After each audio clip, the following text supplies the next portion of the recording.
Hey guys, Pete Angle here for TGI Sports Talk College Sports Huddle. How are you tonight? Hope you're all doing well. The weather just got out of here in the Northeast, coming in again Friday. I'm battling a bit of a respiratory issue. I've had what started as a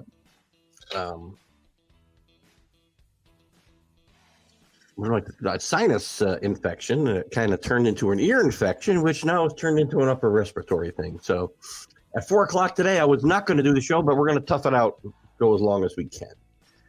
And welcome, everybody, whether you're watching us on Facebook, YouTube, Twitter, whether you're watching us on Northeast Streaming Sports, or you're watching us on Let's Talk Sports, or you're watching us on the TGI Sports Talk page. Welcome, everybody. Listen, before I get started tonight, we'll talk college basketball as we have, and we will through the next, month and a half, whatever it might be. March Madness is here. Conference tournaments will be starting, have started actually. The ASUN started this past week, and we'll look at some of those scores. We'll look at the top 25 as always. We'll go through bracketology. We'll talk some. Is Alabama going to be the hated team and the team to root against to come this March? We'll talk about that. Talk about our old Roberts, Kenny Gifford's favorite mid-major, and how they're getting screwed here, man. But we'll get in a little bit of football news with the sad news out of Georgia again with top NFL prospect Jalen Carter charged now in that awful wreck that took the lives of his teammate and a recruiting advisor. We'll talk a little bit about that and some other stuff. I want to say, because I've been teasing this now for a while, that the thing that brought me or got me started, let me turn this, let me just get this turned out here. When I started podcasting here 3 years ago now, almost, I did a lot of interviews, a lot of nostalgic interviews, some contemporary interviews with sports writers and whatnot, but a lot of former ball players and such. And I promised I was bringing that back, and promise is kept. So tomorrow night, we have our first. I did this interview last night with somebody who I respect a lot and laughed a lot at his comedy when I was younger. He's still around. He's been doing stand-up and acting for 50 years. Tom Dreesen, great comic, opened for Frank Sinatra for 14, 15 years. Big Cubs fan, big Chicago sports fan in general. He was my guest that we did an interview last night. It'll air tomorrow at 6 o'clock. You can catch it on TGI Sports Talk and Let's Talk Sports. We got into pretty much everything. His career, starting with Tim Reed, they were the first biracial comedy duo, and I think, according to Tom, the only ones. There was never one since. Through his stand-up career, his relationship with Sinatra, some really cool stuff we talked about there. We talked about the Cubs. We talked about the Bears. We talked about the Bulls. We got into even some deep stuff. Tom was funny as all. 83 years old, still on the road doing a one-man show. God, he was funny. He was irreverent at times. And even I let him kind of, we got into some social issues a little bit as well. And it was a fun hour last night with Tom. And we talked, I swear to God, we talked for nearly half an hour after we were done. I should have kept rolling. Then we'll have Tom on again, I think. Hopefully Chicago teams will do well. We'll have Tom on to talk some more sports. And it was a lot of fun for me. Watch, please. It'll air live. Well, plausibly live tomorrow at 6 o'clock. Let's Talk Sports in TGI Sports Talk channels. Guys, I apologize. I'll be hitting the cough button a lot tonight. As I said at the top, I am battling something, man. I started with a sinus infection late last week that turned into an ear infection that was killing me.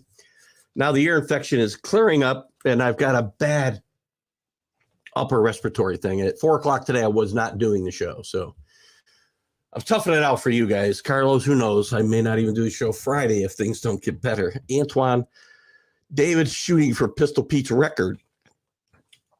Where's he playing at anyway? Let's pull him up. Where's he playing? Or is it the LSU record? Or is it the total? I'm trying to think of what.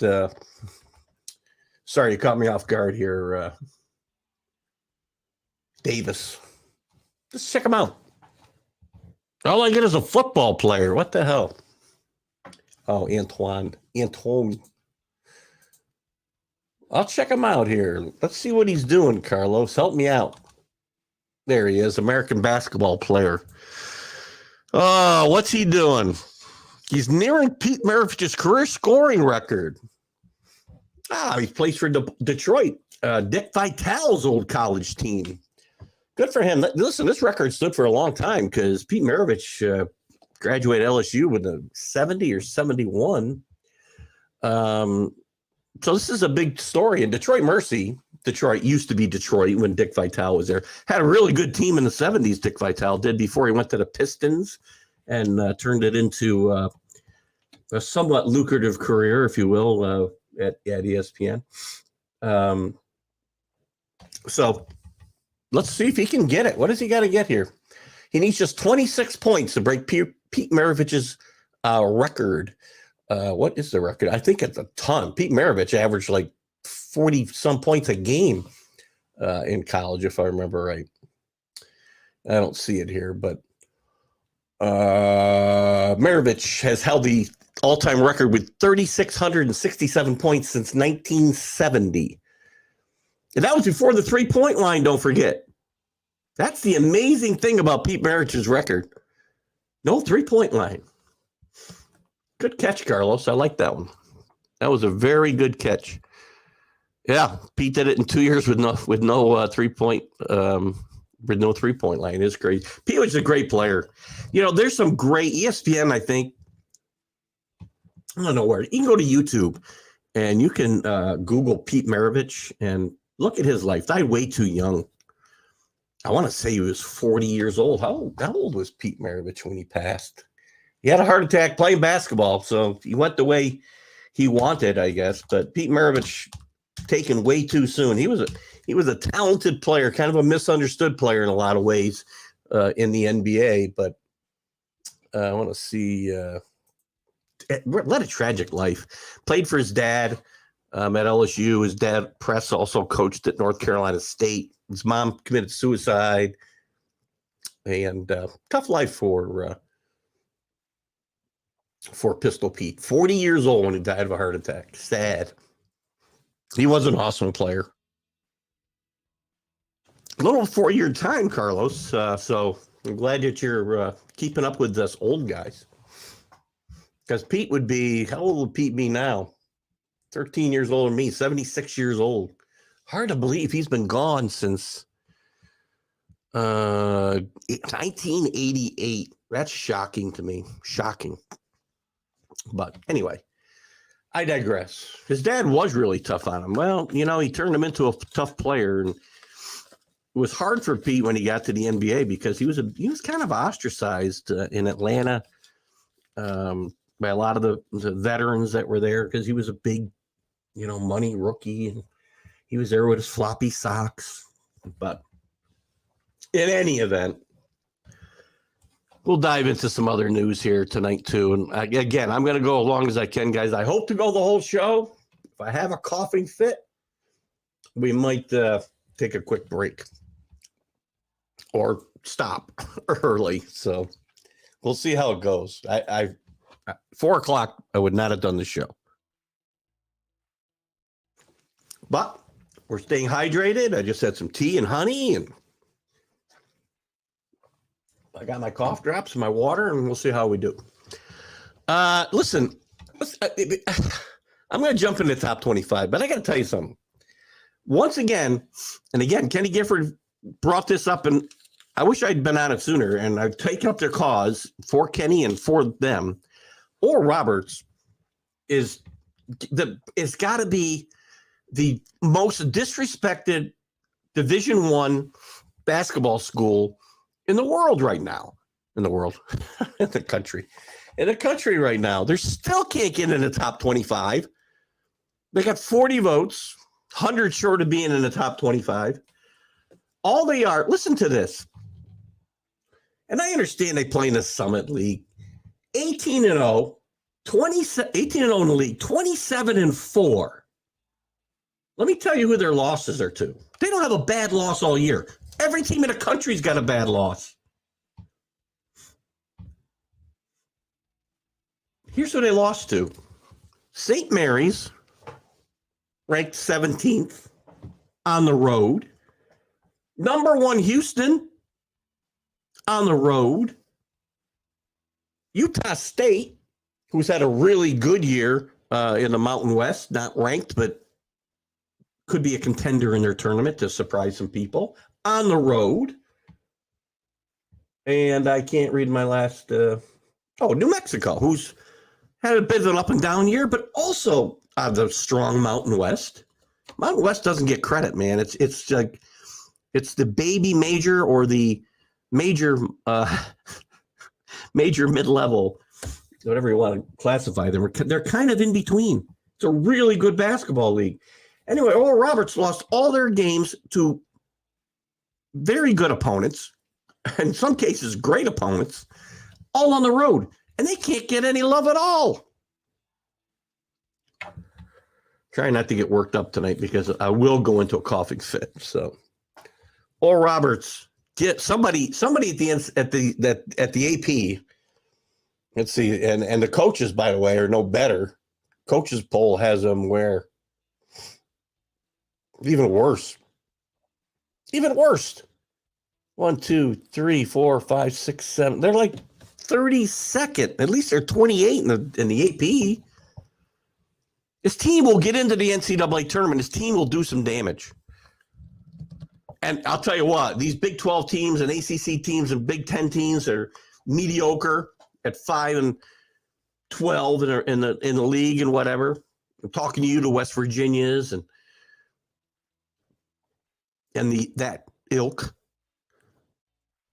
If Oral Roberts and teams that good lose their conference tournaments, they're going to get at large bids, and you're going to lose out.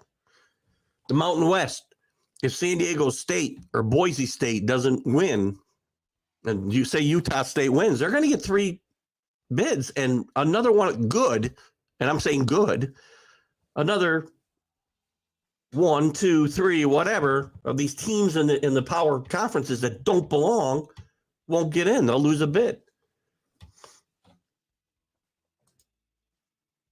I think it's a good deal. I'd rather see smaller schools play over. I agree. I can't disagree. Again, some of these teams, Charleston, whatever, early in the year, they've fallen out now, but they didn't beat a team in the top 100. I mean, you got to play teams. Oral Roberts play teams. Look at his non-conference schedule. This team is going to do some damage in March, potentially.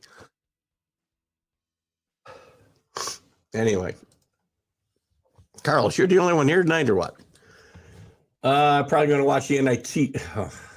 I can't. I mean, how do we watch the NIT? When I was young, which I know was a long time ago, the NIT was a big tournament. Believe it or not, there was a time, and Carlos, I don't know if you know this or not, when Marquette was the number 1 team in the country. I think it was 1970. Number 1 team in the country, and refused to go to the NCAA tournament. They decided to go to the NIT because it was still a prestigious tournament at the time. There was a time there was a bigger tournament than the NCAA tournament. And as the NCAA tournament got bigger and bigger, the NIT got more watered down.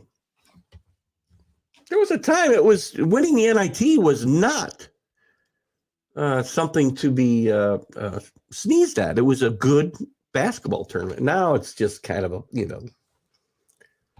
leftovers. So we'll see. What do you got here? Yeah, well, again, you will see. I guess, Carlos, to your point, I guess some of these teams that I've talked about, right, in the mid majors, even below that, they'll get a chance of playing this tournament. And I'll tell you what, you'll see games that look like surprises. And I can remember years ago, Georgia Tech, when Georgia Tech was still a good team, Bobby Crimmins was there playing Siena in the first round. And I'm thinking, Georgia Tech's only won. Siena beats them. Those smaller teams are really geared up to play. And those big schools, those major conference schools, they don't care about playing the NIT anymore. Rick's Greg Skittle and Carlos get his thoughts in. At one time, the NIT was the tournament to be in. So far, Carlos is right on tonight, Rick. He hasn't missed a beat. Well, not always. There was a time. Listen. There was a time when St. John's was a power in this country, and it's a shame because Mikey Anderson's probably going to get fired. I really thought he was going to do a good job. He started to build that program up. St. John's is a great example of how the fall of the old Big East has wrecked basketball in the East. It really has. Anyway, let's look at and welcome, Rick. I'm glad to have you with us.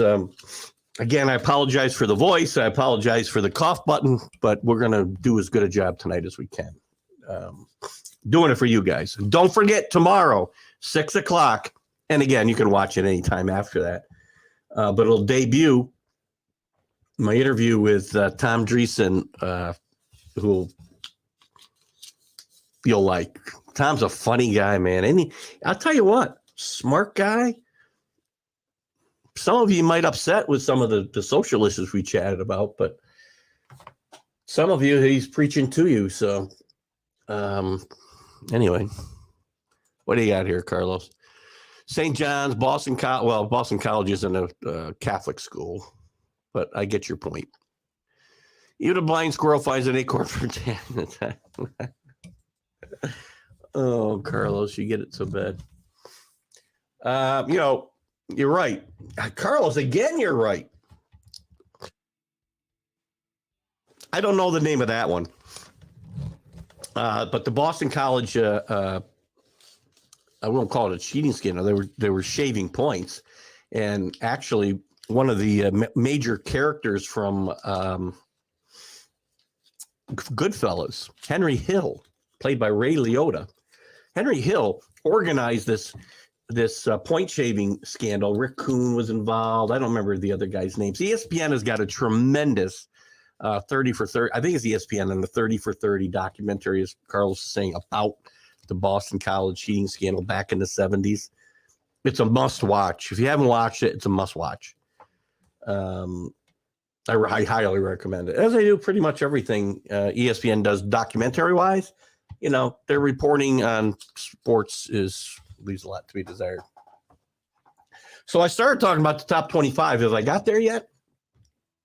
I haven't, because all I talked about was Oral Roberts and how they got screwed again. It doesn't matter. Rankings don't matter. I'd like to see Oral Roberts get in the tournament and make some of these teams pay. Let's see what happens there. Houston widens their lead. The top 5 are the same. Houston, 49 first place votes. Alabama, 5. Kansas, 8. But they finished 3rd. And Alabama, how tone deaf is this team? In the beginning, and Rick, you brought it up 2 weeks ago tonight, I think, or maybe it was 3 weeks ago when the murders. I guess maybe it's a week ago. I don't remember now. I guess I don't know. Time is elusive to me, and my mind is a bit of a scrambled egg tonight. We talked about. Excuse me. We talked about Miller and how he supplied the gun to the guy who did the shooting, his teammate, and really Nate Oates very tone deafly went into a press conference and talked about how, kids get in the wrong place. You can't watch them after practice all the time. And kids end up in the wrong place at the wrong time. I'm paraphrasing. And he apologized for those comments because he didn't know all the facts. And I said that night, I don't know, and I need to know more. And obviously, since then, I know a lot more. And this past weekend, they did this Alabama, when they're being introduced and Miller gets introduced, they do this pat down, which they say they were doing all year long. But come on. I mean, let's be smart and have some common sense. And don't be tone deaf. Nate Oates said he was diagramming plays, didn't notice it. Well, this is twice now, and I'm trying to give Nate Oates the benefit of the doubt here. But I think Alabama would have done themselves well to suspend Miller until this thing was sorted out, because they're going to become now the team to hate and the team to root against in March, both in the SEC tournament and later on in the NCAA tournament. And again, I'm not blaming just Nate Oates, because there's no way he made a decision on his own whether Miller was playing or not. The AD was involved. The school president was probably involved. But twice now, Nate Oates, in that press conference where he spoke badly, and at this game, I think it was this past weekend, where they did their pat-down routine. Again, they did say they'd been doing it all year, but guys, understand the situation that you're in and maybe back off something that is so classless and lacks tact like that. You think that Netflix, you're talking about the Boston College scandal? Yeah, if you look up, we'll check it out. We'll put it up on the site or something. Check it out, Carlos, and we'll put it up because it's really good for all you guys to watch. Anyway, we'll be talking more about Alabama as we go on. UCLA all the way up to number 4. Well, they're still at number 4. They've been playing great basketball, 25-4. Big game against Arizona this weekend. Purdue still at 5, 24-5. Marquette up 4 more spots to number 6. Marquette and Shaka Smart with a bullet. Nice win the other night again, too, and we'll talk about that in a second. Baylor up 2 spots to number 7. Baylor has overcome a lot this year. It's really a poor start in the Big 12 and has really turned it around. And an outside possibility at a number 1, number 2 outside seed. And again, the difference between 1 and 2s to me are just not that big a deal. But it helps with seeding and regions and whatnot. Arizona, who I mentioned a little bit ago, will play UCLA this weekend, 24-5. They'll be the teams to beat in the Pac-12 tournament, obviously. Texas, 22-7. Falls down a spot to 9. Gonzaga up 2 spots to 10. Gonzaga,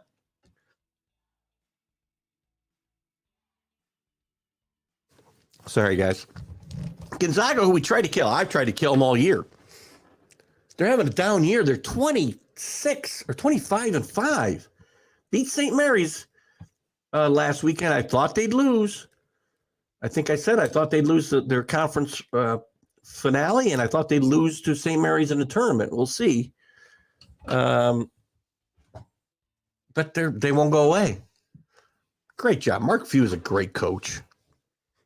One of the most underrated coaches in the country.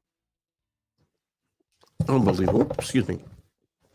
I said one of the most underrated coaches in the country, if you didn't hear me.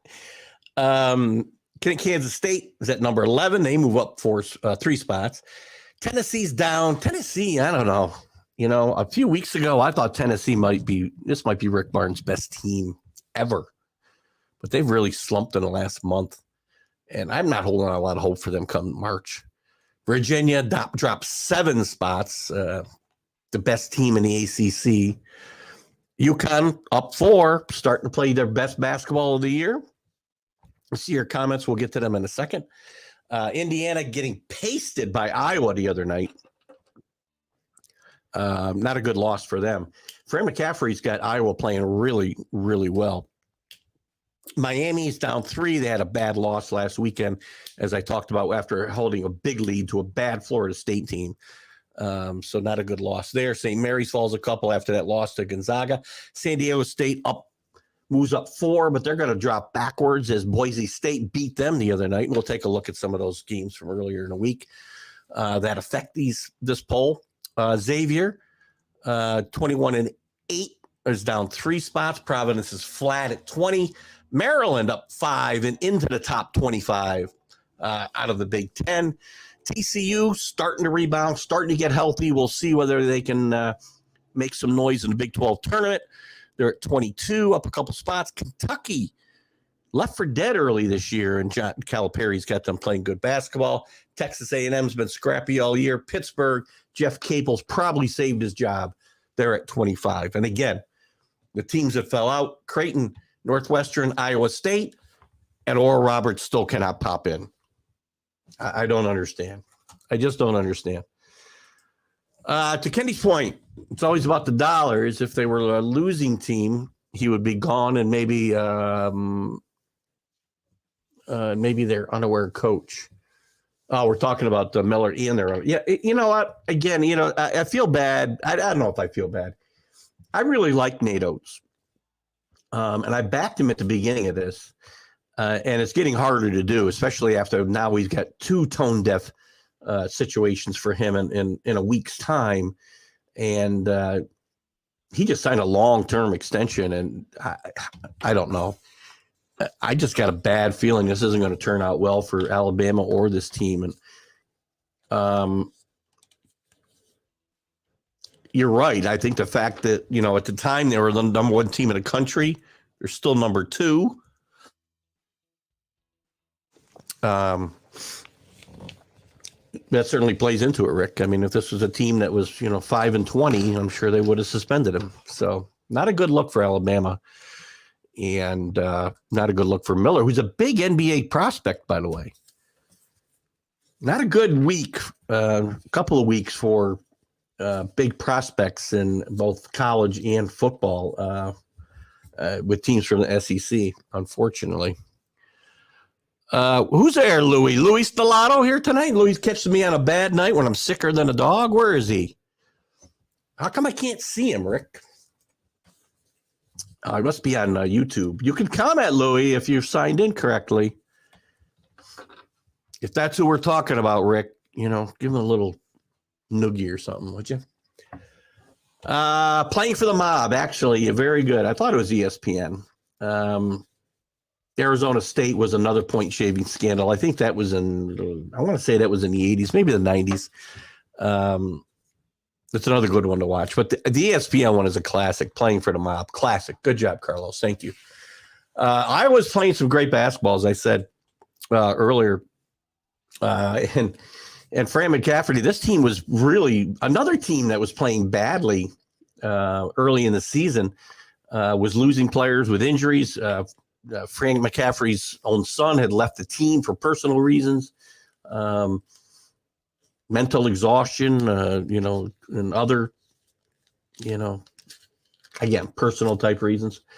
But Iowa, who knows? This could be, I said this last year.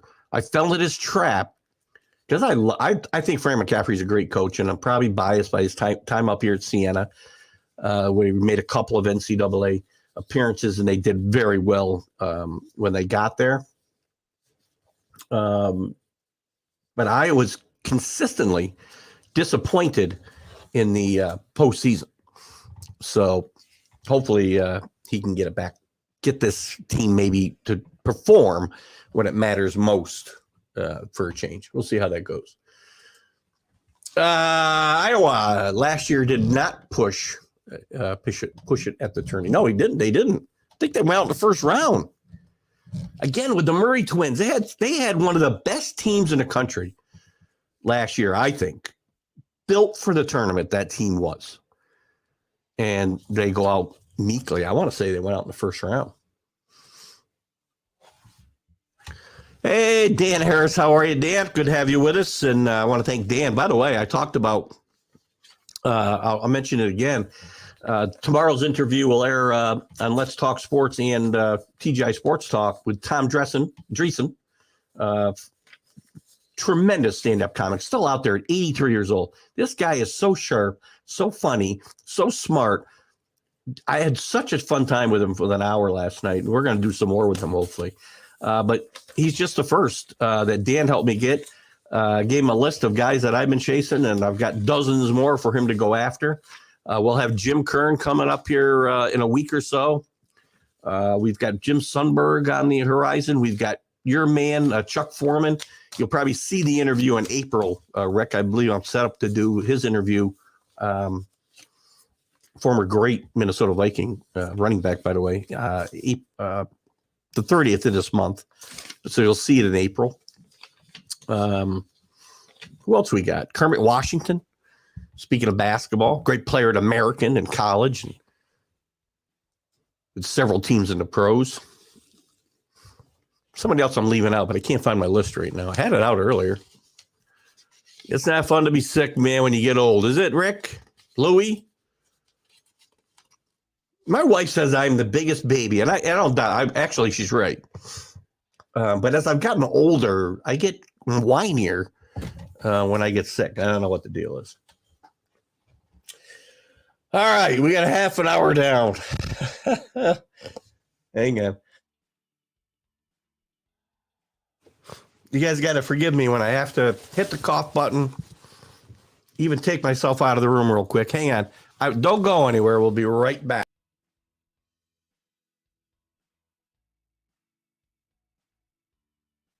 All right, you guys didn't want to see that, so.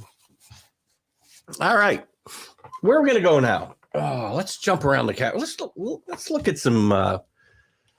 Let's look at bracketology, should we? Let's look at Lenardi's. Where is he today? I mean, this changes daily for Joe Lenardi, and I love the way he does this and the way he breaks it down. We can discuss it and talk about what we like, what we don't like, and go from there.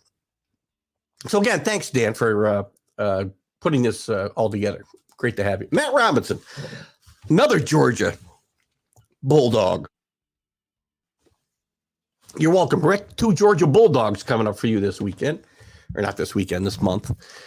I'm excited about that. Plus, we've got, Dan's also got Irving Fryer, former Patriot, Dolphin, really, and Nebraska Cornhusker, talking college sports. The other name's slipping my mind here, Dan. Help me out if you're still with us. Let's take a quick look. Joe Lenardi's last 4 buys. So these teams would be the last 4 in that don't play in the first 4. Memphis out of the AAC. West Virginia, I still don't get it, Joe. I still don't get it. So here's teams he's got out. North Carolina. Not for West Virginia. I get North Carolina not making the tournament, but for West Virginia? Come on, Joe. Every week I've got to have the same conversation. I know if Alan were here, he'd be sticking up for him. All right, they're 6-11 now. They moved up. 17-13 overall. I understand they're net this, that they're whatever. 6-11 in your conference, and I'm letting you in the tournament. I can't do it. Can't do it. Gosh, it makes me angry, doesn't it? Nevada out of the Mountain West. Auburn out of the SEC. Last 4 in, these guys would have to play in the first 4. Mississippi State.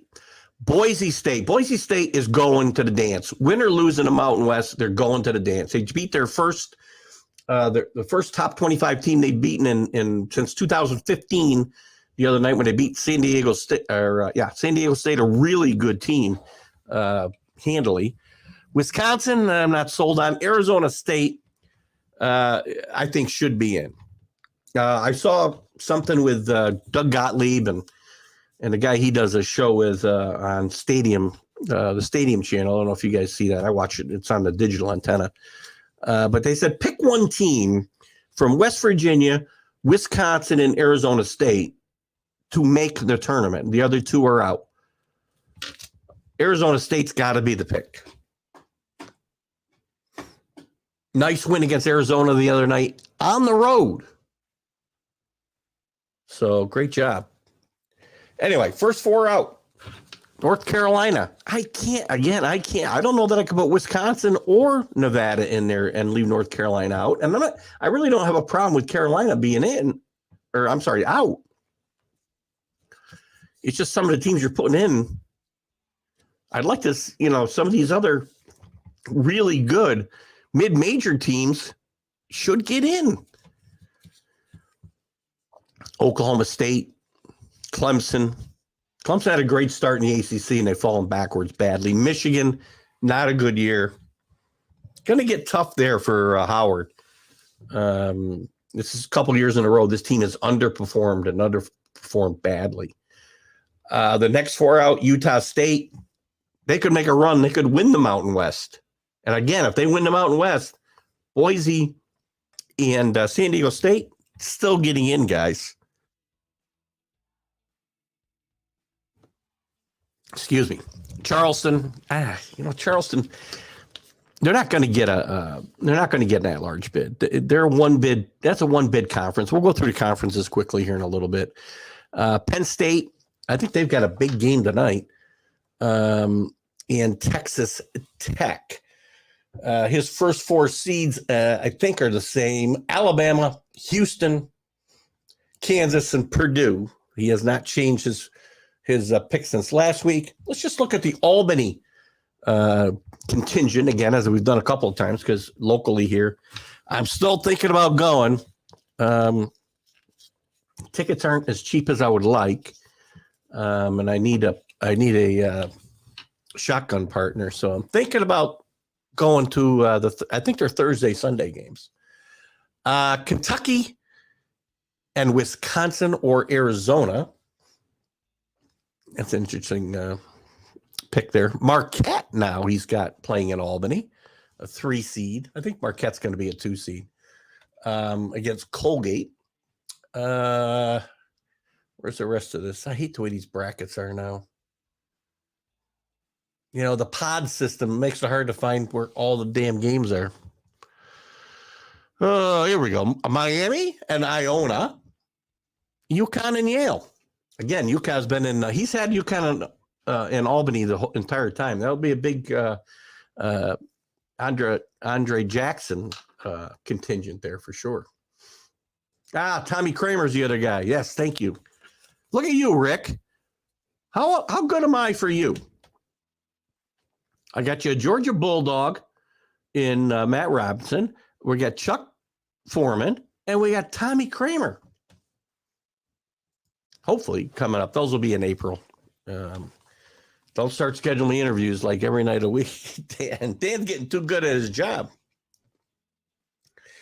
So his conference breakdown, my voice is starting to go. His conference breakdown is Big Ten with 9, SEC with 8, Big 12 with 7 now, ACC with 5, Big East with 5, Pac-12 with 4, Mountain West with 3, the WCC with 2. He's got to have Utah State in, I'm thinking. And no, he doesn't. Who's the team he's got in then? Oh, Nevada. They might get 4 teams in. I'm telling you, if Utah State were to upset and win that tournament, they might get 4 teams in for sure. 2-minute Tommy. Tommy does a lot of stuff with Chuck. By the way, speaking of colleges, because when I do this, I like to mention, since this is the college show, Tommy Kramer, big star at Rice. And they actually won some games, I think, in the old SWAC, Southwestern Athletic Conference, which is dead to us all now. And the American with 2 bids, by the way. Let's go around and look at some of the conferences. This is a little bit different look. We'll see who should be locks and who shouldn't be in. What do you got here? He has a Packer toilet. That's awesome. Are you friends with him? You follow him on Facebook, Rick? He does a lot of stuff. He's really active on Facebook. We need to get Basement Bob on interview chair. His mom's got to give him some light in the basement. Basement Bob. Freaking guy. Hope that lawsuit's settled. I got to talk to my lawyer. Hang on, guys. I'll be right back.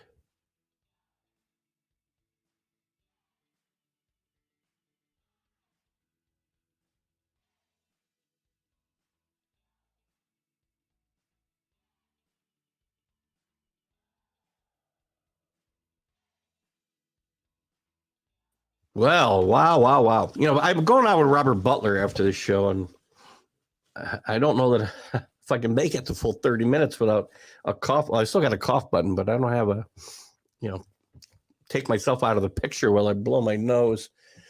Sorry, guys. All right, let's take a quick look at what we got here. The Bubble Watch. Well, the automatic bids from Dom Bubble Watch, right? So 1 bid leagues. You got 23 automatic bids from 1 bid leagues, most likely. Again, some of these leagues maybe ought to get 2. When the regular season, I talked about this last week, when the regular season champion gets beat in a tournament, maybe in a final, maybe there's got to be some kind of stipulation.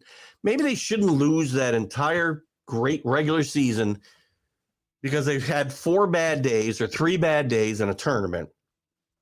And we got to look at the likes of West Virginia and Oklahoma State and some of these big ACC teams that can't even get over 500 in their own league. What do we got here? What are we going to put? There's nothing in there, Carlos. I thought it was a suggestion. I'm not sure what we're talking about now. Anyway, we got locks 27, should be in 10s, work to do 17. Let's go. Let's take a look at this. ACC. Some of these leagues are going to start their tournaments this weekend, by the way. Some will start a little bit later. The big league, the big power conferences mostly start next week. A lot of them, and we'll go through the ASUN has already started. Locks in the ACC, Virginia, Miami, I certainly agree with that. Should be in Duke and Pittsburgh. Work to do, NC State, North Carolina, Clemson. Clemson's a pretty good example of what I'm talking about here. So we're looking at Oklahoma State, West Virginia, Iowa State, all making it. 1, 2, 3, 4, 5, 6, 7. Well, I guess we'd have to have one of those teams out. Potentially all those 3 teams making it out of the Big 12 with losing records in their conference. Losing records. Clemson's 13-6 in their conference. Carolina's 11-8. How is 11-8? And I know the ACC isn't what it used to be, but it's not a horrendous conference. This isn't, the Horizon League. How does 13-6 or 12-8 in the ACC not rate better than 6-11 in the Big 12? I'm sorry, but no. I can't do it.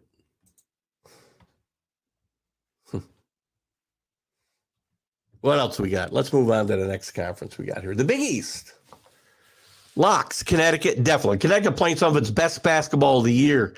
They got as high as number 2 this year. Nearly fell out of the poll altogether. And now is righted the ship at the right time. You got some teams that have righted the ship like UConn, like Kansas, at the right time. And you got other teams that have just totally kind of gone backwards at the wrong time. So teams that I would say real quick, I'll jump off this junket. Teams that are going really well, that I would say momentum might carry them. Marquette, Iowa, hasn't even made the poll yet. Or Roberts, who we talked about, of the big teams. Kansas, UConn, San Diego State, even though they lost the other night. Maryland, maybe TCU. Teams going the wrong way. Purdue struggled for the last month. Arizona struggled the last month, lost Arizona State at home. Gonzaga, I keep wanting to write them off, and they keep showing me wrong. Tennessee definitely lost momentum heading in this tournament, or into the tournaments. Virginia, Indiana was playing great basketball, still probably okay. Bad loss, though, to Iowa the other night.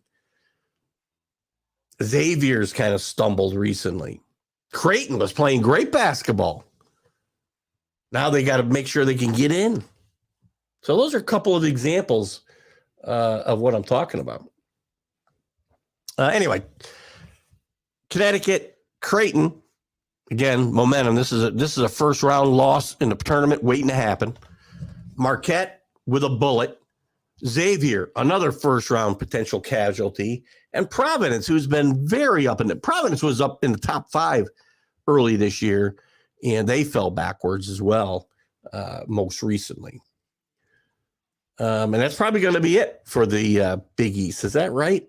5 teams? Where'd my standings go? There they are. Big East, Marquette, Xavier, Providence, Creighton. Oh, UConn, be careful. Again, guys want to fall in love for whatever reason with the Big 12 teams under 500. I'll keep bringing them up. West Virginia, Oklahoma State, Villanova playing really good basketball, and the committee does put some weight on how you're playing at the time of the selections. Villanova's playing its best basketball of the year. They're only 16-14 overall, but they've moved to 10-9 in a conference. Played very, very well recently. Won some big games. Seton Hall's probably played themselves out now. They played pretty well until this past weekend. This past week, they had some tough losses. Shasheen Holloway's done a great job there. And St. John's, obviously, is just terrible. Mike Anderson's going to lose his job, and it's a shame because I don't think it needed to happen. He's got some great talent on that team. There you go, Villanova. Great call, Rick. Carlos, you better warn Basement Bob that we had a rough group. Not always nice to a new guy. Basement Bob, listen to me, Rick. Basement Bob wouldn't last 5 minutes with anybody in this group. The exchanges I had with this guy, oh my God. You talk about a guy nuts. So yes, Villanova is a team that could squeak in there. They need it. I think they need a couple of wins probably in the tournament. They finish up. What do they finish up with here? Take a quick look. Do I still have it up here? They're going to finish up this weekend with UConn. Big game with Villanova. Villanova will win this game. They would be sitting pretty, I think, unless they went out in the first round of the Big East tournament. I think they'd be sitting pretty heading into the NCAA tournament. And they beat Creighton recently. They beat Xavier recently. They lost to Providence, but they beat Seton Hall twice. And then it's before they got hot. So, again, watch out for Villanova. In the Big Ten, there's a lot. The Big Ten's wide open. Purdue, I thought, was really good. I still think they're really good. They aren't getting to get the guard play they need to really go along with the big man. But the Big Ten has got a lot of really good teams. I don't know how deep all these teams could go in a tournament because they're not really super teams. Purdue, Indiana, Maryland, Illinois, Northwestern, most likely locks. I wouldn't say any of those teams outside of Purdue is a lock. Is any kind of guarantee to get out of the first weekend. Should be in Rutgers, Michigan State, Iowa. I think Iowa sewed up their spot the other night. I really do. Work to do. Penn State. Penn State's got who they got tonight? They got where's my scoreboard? Penn State's got a game tonight that's a little important to them, I think. Who are they playing? Maybe I'm lying. Well, I thought they did, but now I can't find them. Some big games on the board tonight, though. Tonight's that UConn and Villanova game at 7:30 already started. Am I on the right day? No, I'm on the wrong day. God darn it. I'm still on, my bad. I got stuck on the weekend. All right, that's why I couldn't find Penn State, eh? It's my Canadian accent.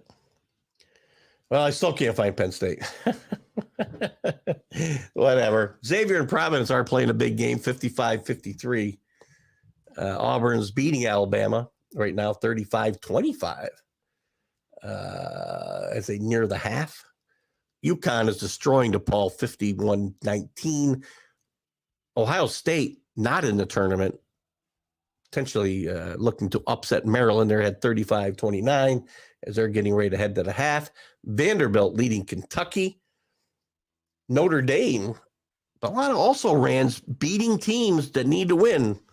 Notre Dame beating Pittsburgh by 14 at the half. And you've also got Oklahoma and Kansas State later, Texas and TCU. Very interesting matchup. Both teams will make the tournament. And also Gonzaga against Chicago State. Yeah. The thing is, I'm not sure about their guard play is consistent enough. That's what really went. The big man is important because not a lot of teams have a guy that can match up with him, if anybody. But when you get into tournament play, veteran guards are very important. And I like Purdue's team. I love Mac Painter.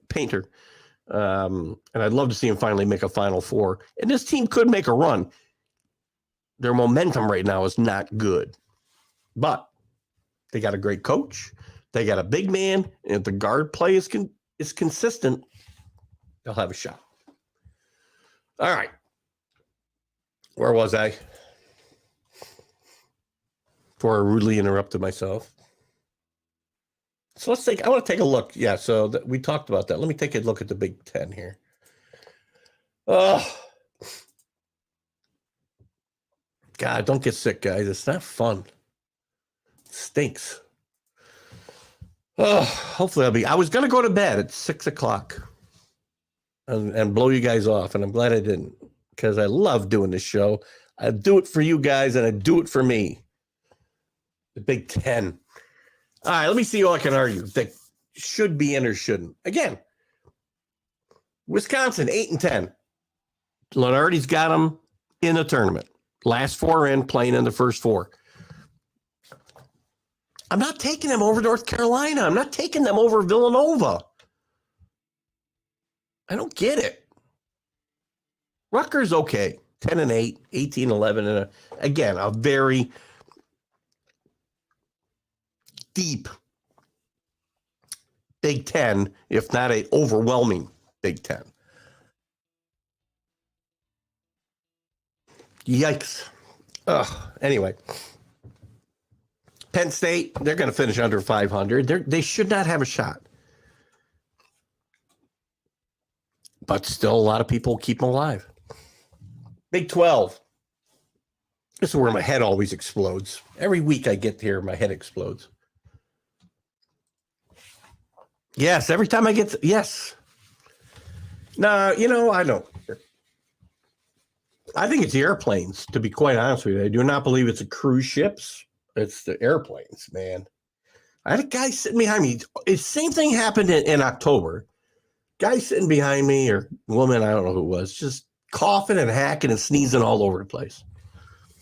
I was fine when I came home. Middle of last week, I had a little sinus issue and it dripped into my ear. I had a sinus infection or ear infection. And now, oddly, I got this upper respiratory thing after I've been on antibiotics for 3 days. All right. Anyway, Kansas locks. Kansas, Texas, Baylor, Kansas State, TCU, Iowa State. Iowa State, again, momentum means something to this committee. And Iowa State, I'm going to say, listen, you better win your last regular season game. You better win a couple games in the Big 12 tournament, or sayonara. Again, I'm not taking an Iowa State team under 500 or West Virginia, work to do. West Virginia, Oklahoma State, Texas Tech. None of those teams should get in over Carolina or Villanova. Playing in major conferences over 500. Again, assuming they don't crap the bed in the first round of their conference tournaments. Man, Pac-12. UCLA, Arizona are locks. Agree. Work to do. USC, Arizona State. You got to take a look at this league. By the way, there are lots of jobs that are going to come open in the Pac-12 this year. So these mid-major coaches, I was thinking about a couple of them today. The coach from San Diego State, or not the coach from San Diego State, Boise State, whose son plays for him at Boise State. The coach from where's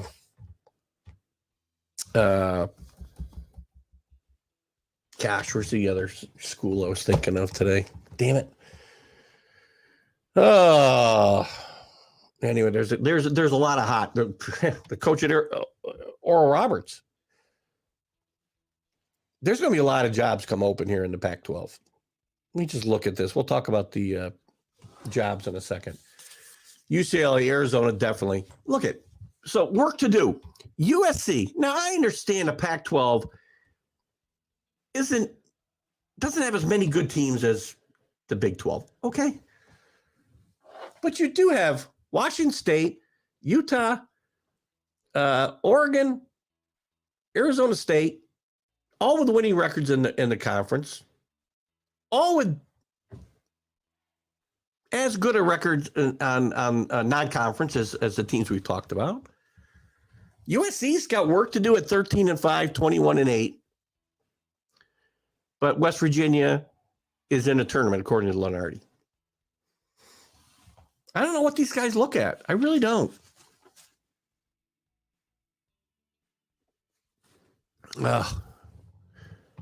So, again, I would have USC in. I would have Arizona State in. And I might bubble Utah or Oregon.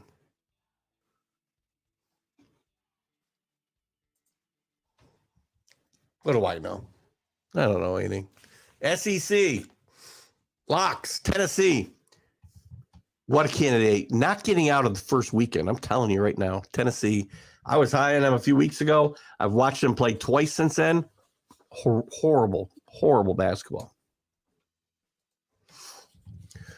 Alabama definitely in.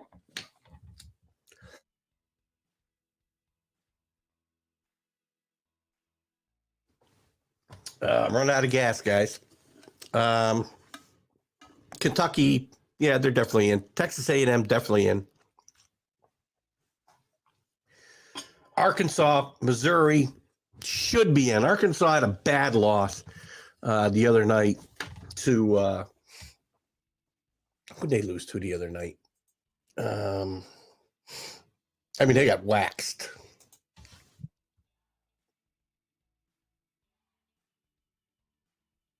Oh, by the aforementioned Tennessee Volunteers, 75-57 on the road. Not a good performance by Arkansas at a bad time for them. So they better get it together. Missouri, I don't know either. Work to do. Auburn, Mississippi State. Auburn will probably get in. Name appeal. Bruce Pearl. TV loves them. What else we got here? Others, of course, outside of their locks are certainly Houston, St. Mary's, Gonzaga, San Diego State, we all talked about. Should be in Boise State. Boise State's a lock. Florida Atlantic. One of the worst jobs in the Sun Belt is Florida Atlantic. I mean, there's good teams in that conference with good programs. UAB, Western Kentucky. Florida Atlantic's just a horrible spot, and they're playing great basketball. And there's another guy, I can't think of their coach's name. What's his name? It's a bad night for me and names when I can't, because I cannot think, man. When I got a pounding headache and my head's running, I can't think at all. I got a hard enough time thinking without all that stuff going on. Dusty May. Dusty May, another guy to keep an eye on. I just wish I could remember the other guy's name. He used to coach at Nebraska. Can't think of his name. Anyway, somebody to keep an eye on when these coaching jobs start opening up at Cal and Washington. And a lot of jobs are going to open up out west for sure. And probably all over the country, obviously. So anyway, Boise State's in. Florida Atlantic probably in. Better win their tournament. They should win. They've been the class of that conference this year. Utah State, Nevada, Memphis, all with some work to do, according to this article here. What else is going on in the world of college basketball? Let's take a quick look at some of the news. If there's any news I haven't brought you yet. Oates takes the blames for the TSA intro, as I said. Alabama's doing a great job of making themselves a team to hate here come March. We talked about Antoine, if I'm saying that right. It's Antoine, right? Davis nears Pete Maravich's scoring record at Detroit Mercy. Maravich are great players we talked about earlier. Did it with no three-point line. Bear with me a second here, guys. I'm going to save you the embarrassment.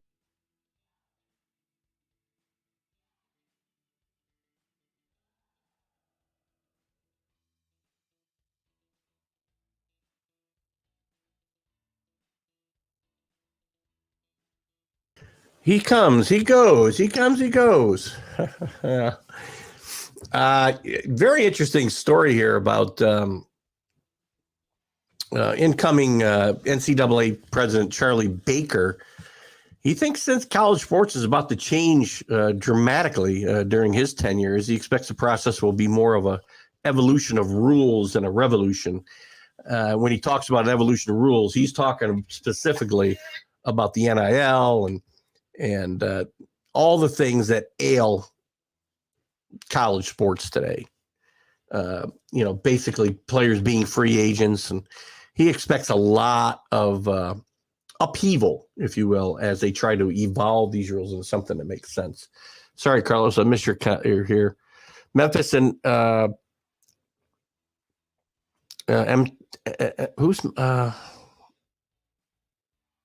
is MTSU? Sorry.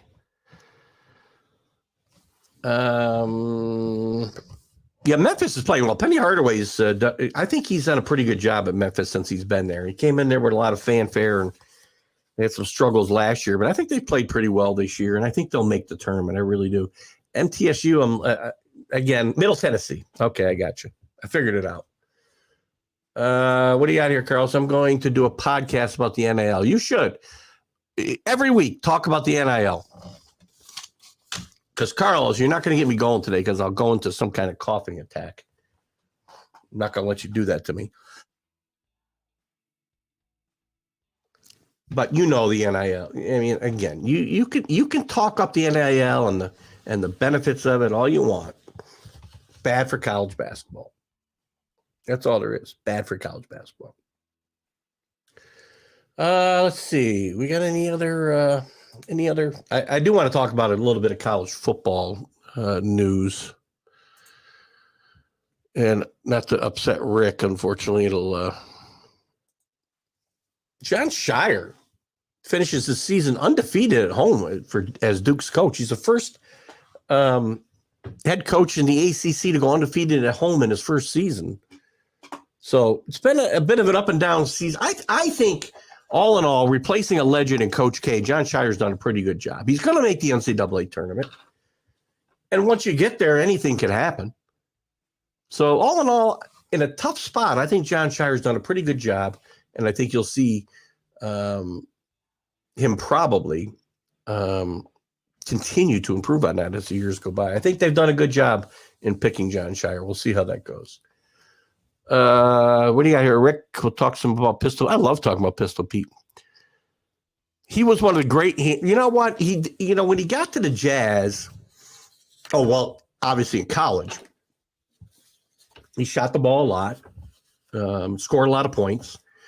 When he got the pros at first, he was scoring 20-some points a game, mid-20s. It was when he got to the Jazz. That was with the Hawks. But he had some great ball handling skills. And as I said, some of the veterans didn't like him because they thought he was showboating. It was just the way he played. You know? I mean, maybe it was an early I'm going to get in trouble for this. Maybe it was an early case of culture appropriation that they felt was happening with Pistol Pete. I don't know. I hope not. Anyway, I'm joking. But he became a big scorer in the NBA when he got to the Jazz. He scored, I want to say he scored 70-some points at the Garden against the Knicks one game. I could be right. It took me a little minute to figure it out, but it's combine time. It's funny how people. I don't. The combines become to me. We'll just jump around here a little bit now since we're talking about stuff, right? Let's just get into some stuff. Let me change my banner. Just back to something generic. The combines become like just another way to get the NFL on the NFL Network for, a bunch of hours for 4 or 5 days. And I don't know, a lot of the kids don't go to the combine. To me, I've talked about the bowl games, the all-star games that we call them in college, obviously. The Senior Bowl to me is the most important one.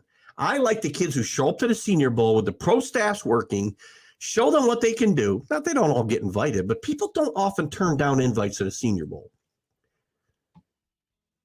And I've seen more kids turn their stock around or send it down at the Senior Bowl than at the Combine.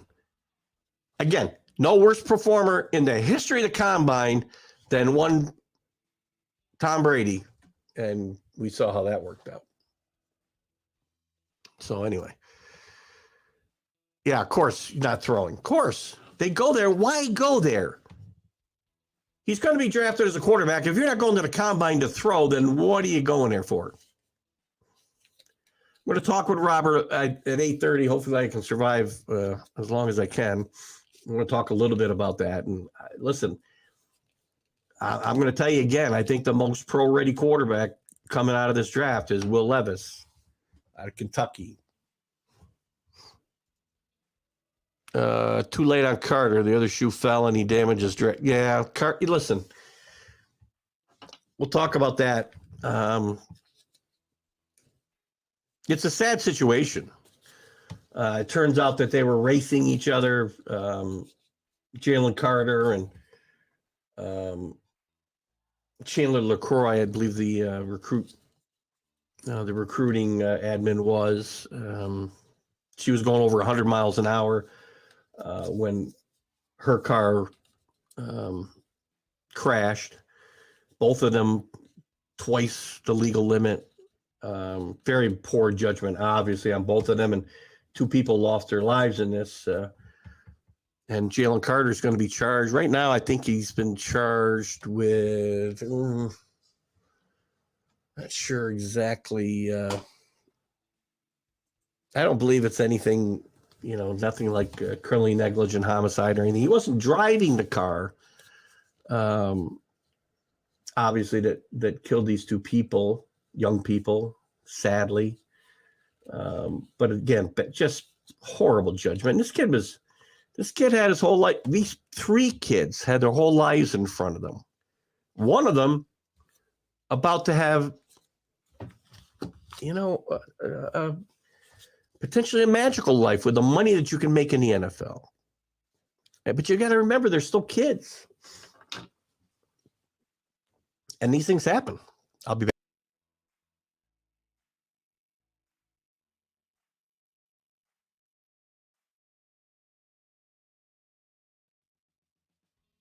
Sorry, bad timing there. They're kids. They make bad choices. I mean, I haven't read anything where this kid is a bad kid overall. Get out, having fun. We've all, a lot of times I see things and I can say there, but for the grace of God, go I. And again, you make mistakes that cost people their lives and in a way cost you your own. And it's a very bad, sad situation for 3 families, 2 of which lost loved ones, and another one whose career, at least in the short term, is likely gone. I'd be shocked if he got drafted.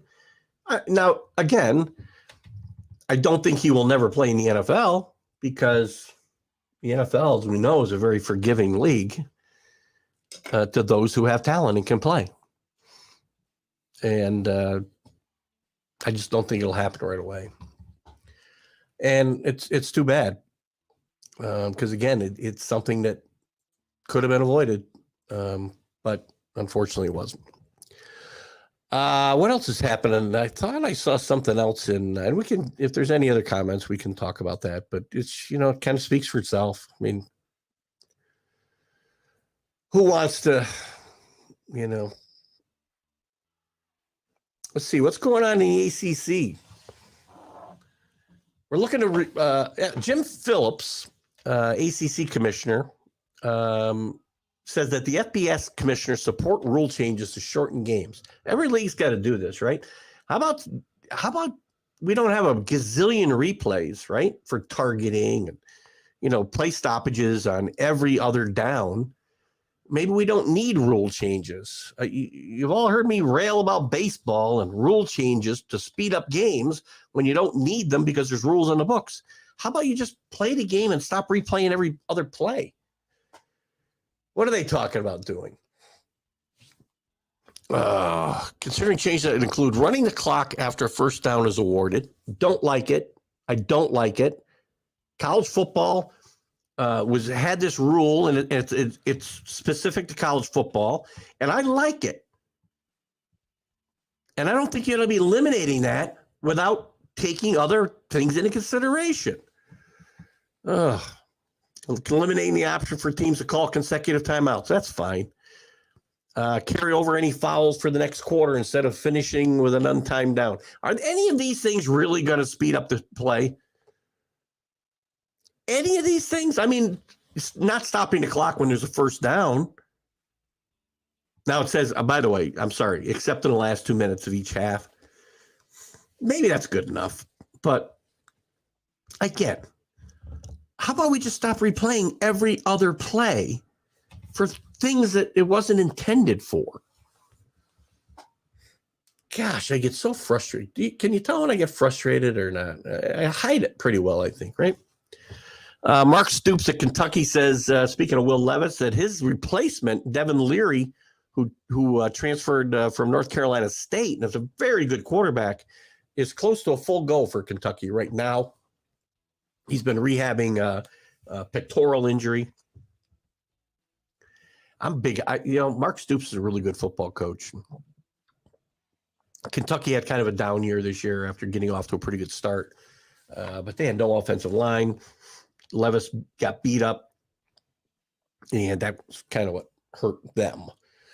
What else? We already talked about the sad story at Georgia. Well, not really at Georgia. He's not there anymore. We talked about Charlie Baker.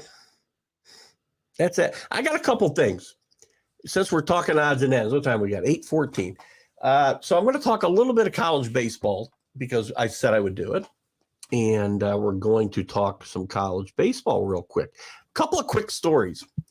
Where did I find? And by the way, it was Tom Dreesen last night.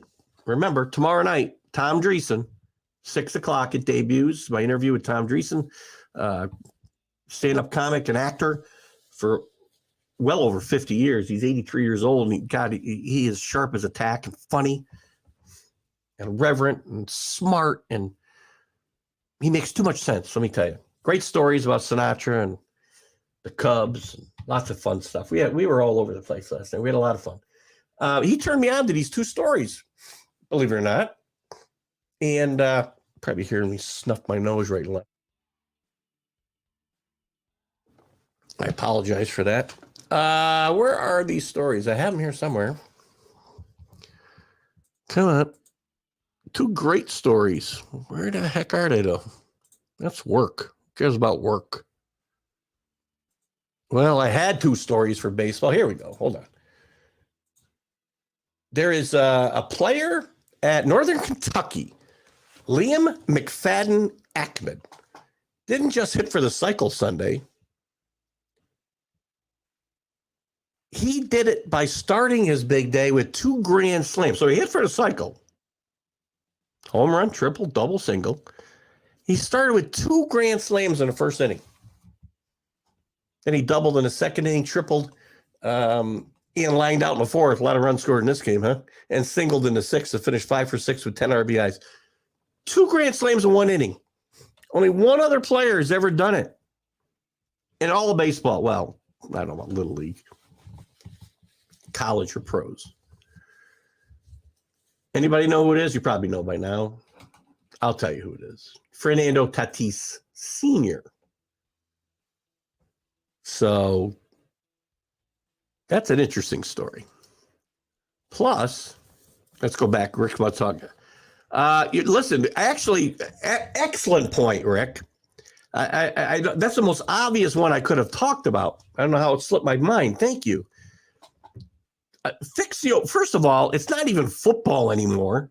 We just started at 25. But sometimes these games go on for an hour or more. Yes, revisit the overtime rules. I'm all for that, definitely. One other story. Let's see if I can find it. This kid. Oh, my God. Oh, did I lose it? I hope not. Here we go. There's an ambidextrous pitcher. I'll never say this guy's name. Gerangelo Sigenti. He dominates in his first college start. He's pitching for, he's a true freshman at Mississippi State.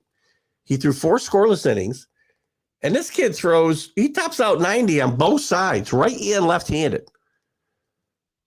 I thought he threw one way faster than the other, but still over 90.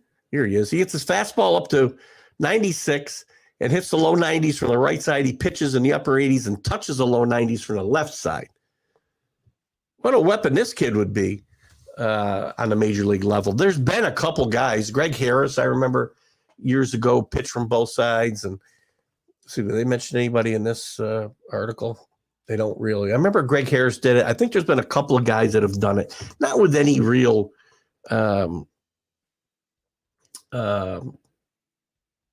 success. I mean, Greg Harris was a decent pitcher, but I think he eventually started throwing all right-handed. So that's an interesting story, I thought. And then I found also, I thought we could talk quickly about the college top 25. And CA's not here tonight. So CA's the guy I started doing this for. I did promise that we would start doing more of this. So if I can find the damn thing now. Well, we'll go down Baseball America's top 25. Number 1, LSU, Florida, Stanford. I wanted something different. I had one here with the damn records and everything, and now I lost it. Ticks me off. I hate it when I have something queued up and then I lose it.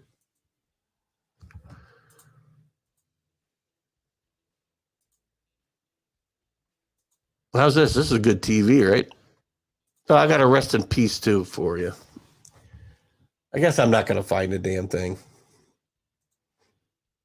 Anyway, Wake Forest is in the top 25. Let me get this. I'll get it. College baseball top 25. All right, I just want to go down these real quick. And I hope this is the one there it is. This is the one I wanted before. So LSU is number 1, 6-1. Stanford 5-2. Tennessee 6-2. Ole Miss 6-1. Wake Forest with our favorite son Larry Sorensen doing play-by-play. Well, not play-by-play, but color commentary. 9-0. Florida at 7-1. Vanderbilt is 5-3. Arkansas 5-2. East Carolina 5-1. TCU 4-3. Virginia Tech, Oklahoma State, North Carolina, Louisville, Texas A&M, Florida State. Florida State's a great history in college baseball, as does LSU, as does Stanford. Texas A&M, I said Texas A&M, UCLA, Maryland, Virginia, Alabama, North Carolina State, Miami of Florida, another team with a storied history. Not recently, but they're off to a 7-1 start. South Carolina with a good history, 8-0. Texas Tech and Southern Miss is the top 25. And before we wrap it up here tonight, I meant to bring this up at the top of the show. I want to send out our condolences to the family of Terry Holland. Terry Holland, who was a really, really great basketball coach at both Davidson. He played college basketball at Davidson for 3 years in the early 60s. Became an assistant there, became the head coach at Davidson in 1969, I think, when Lefty Driesell left for Maryland, if I'm not mistaken. Coached there until 1974. Then he went to Virginia in the ACC, where he faced off against his mentor, Lefty Driesell. And he coached the great Ralph Sampson there. He had a really good college career. He's 92-43 at Davidson, 418 and 216 overall, 326 wins at Virginia with 3 trips to the Final Four. Only one of them with Ralph Sampson, by the way. One of the best coaching jobs maybe done ever, I think, was by Terry Holland in 83-84. His 21-12 Virginia team made it to the NCAA Final Four. So Terry Holland, he passes away at the age of 80. And our condolences go to his family, and really a great coach and a good person by all accounts. The Mohawks have a connection to Mississippi State. Their coach and Brian Spagnola, who is the GM for the Mohawks, for those who don't know, have worked together for years. Maybe an autograph opportunity. Interesting. Who's their coach? I think I brought up the head coaches here. Let me see.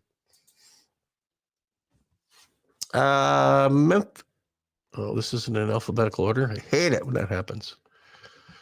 I want to see who that is, Rick. Mississippi State. Chris Lamonis. I wonder what their connection is. They work together. Where'd they work together, Rick? Any idea? Being as we're going to open this up to college baseball, I think maybe we'll try to get Brian on one Wednesday night before the Perfect Game League gets started. If you guys aren't aware, I think I'm saying that right, Rick? The Perfect Game League here in the Northeast, they play all over upstate New York, Western New York, collegiate players, really Division I, a lot of Division I, a lot of Division II players. There's a kid from Wake Forest who didn't return, I guess, to Wake Forest this year, was up here last year, as Rick has kept us abreast of. And it's really, really good baseball. And I got to get to more games myself soon. I'm losing my voice. I'm losing my wind. So I'm waiting to see if Rick maybe has a comeback for that, and then we're going to wrap it up. So remember, guys, Carlos, I hope I'm feeling better for Friday morning, or we may be a no-go. I don't know. Hopefully I will feel better. I'm going to go on with Robert for a few minutes and then maybe make a hasty exit. But remember, tomorrow we have our interview that we recorded last night with Tom Drecken. Tom Drecken, that's a great stand-up comic, great story about Sinatra and his, again, 500 appearances on television, 61 with Carson, 60-some with Letterman. So Google for his stuff. He's a funny man. He'll get in the interview tomorrow. So anyway, we're done. No more comments. I'm going to call it a night. Guys, thanks for toughing it out with me here. I apologize for the voice. I apologize for the everything. So anyway, have a great night. It'll be a great weekend of college basketball as we head into the college basketball conference tournament. We get close to Selection Sunday in another couple of weeks. See you then. Keith Angle for you guys. Sports Talk. Have a great night.